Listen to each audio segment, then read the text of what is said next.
You bump into someone who walked into you, and you say sorry. The waiter brings the wrong order, and you apologize for the inconvenience. Someone interrupts you mid-sentence, and you smile, lower your voice, and somehow you're the one saying sorry. It looks like politeness. It sounds like kindness, but sometimes it's something else entirely. Why do some people apologize even when they've done nothing wrong? If this is you, I want to start here. You are not weak. You are not spineless. You are not broken. Your brain learned something very early on, and it learned it for a reason. For some people, apologizing became a shortcut to safety, not because they were guilty, but because harmony felt fragile, because conflict felt dangerous, because tension in the room felt like standing too close to a cliff edge. So, your nervous system found a solution. Say sorry. Lower yourself. Smooth it over. Restore balance before anything escalates. And that makes sense, especially if you grew up in an environment where conflict wasn't calm or respectful. Maybe arguments turned loud quickly. Maybe silence meant punishment. Maybe a parent's mood could shift without warning. When you're young, you don't have power. You don't have control. What you do have is sensitivity. You scan the room. You notice tone changes. You feel tension before anyone names it. And if saying "I'm sorry" could reduce that tension, even slightly, your brain registered it as a survival tool. That's where this often begins. Not with insecurity, with protection. You notice it most in small moments. A friend seems slightly distant, and you text, "Sorry if I did something." Your partner looks tired, and you say, "Sorry, I'm probably being annoying." Your boss gives neutral feedback, and your chest tightens. You respond, "I'm sorry, I'll do better," even if you didn't actually make a mistake.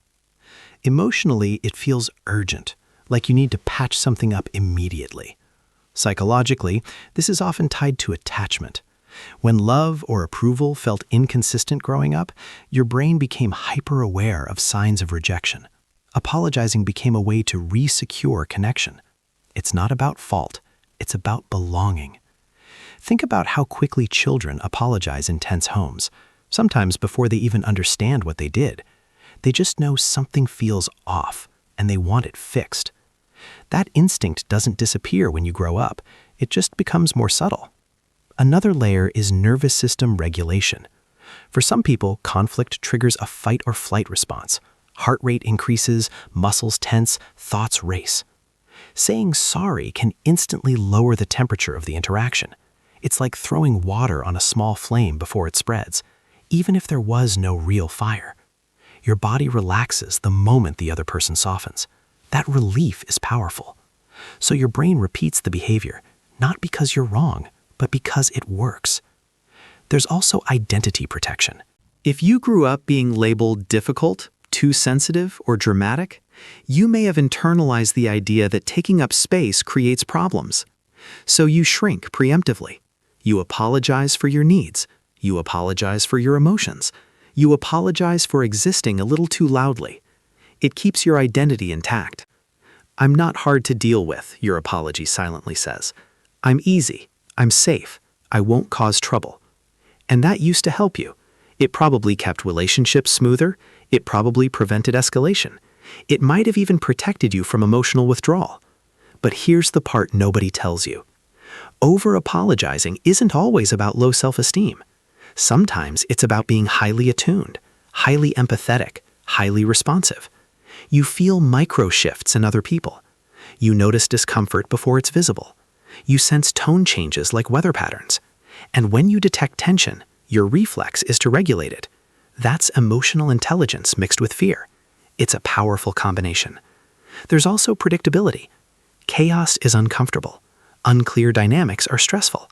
Apologizing creates structure. It assigns responsibility, even if it's unnecessary.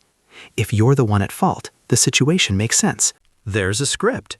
You did something. You said sorry. Balance restored.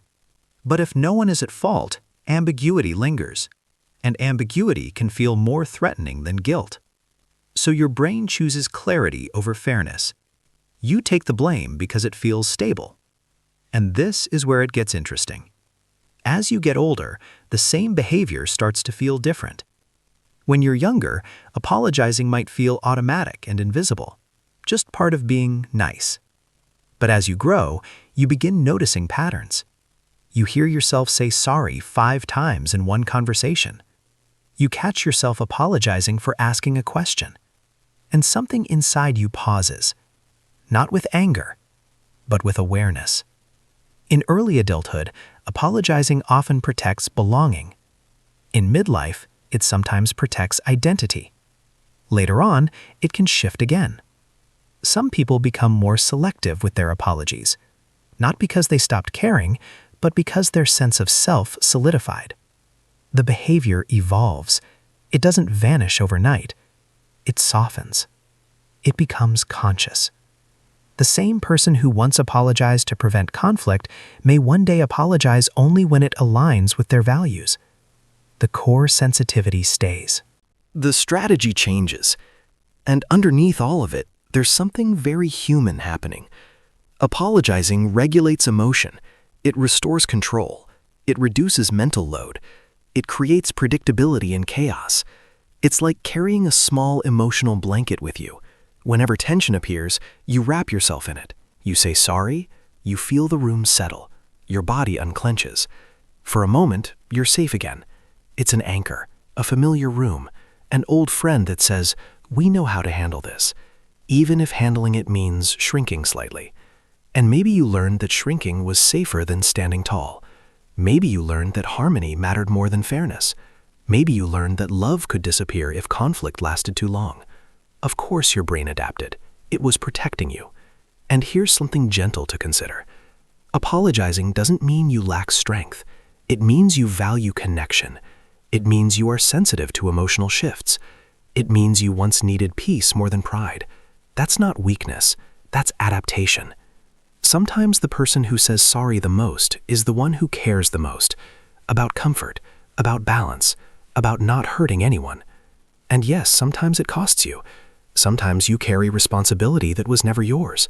Sometimes you feel small in conversations where you deserve space. But none of that makes you flawed. It makes you human. A human whose brain chose safety when safety felt uncertain. So if you recognize yourself here, if you hear your own voice in those quiet, reflexive apologies, understand this. You weren't trying to disappear. You were trying to keep things together. You were trying to keep love close. You were trying to make the world feel less sharp.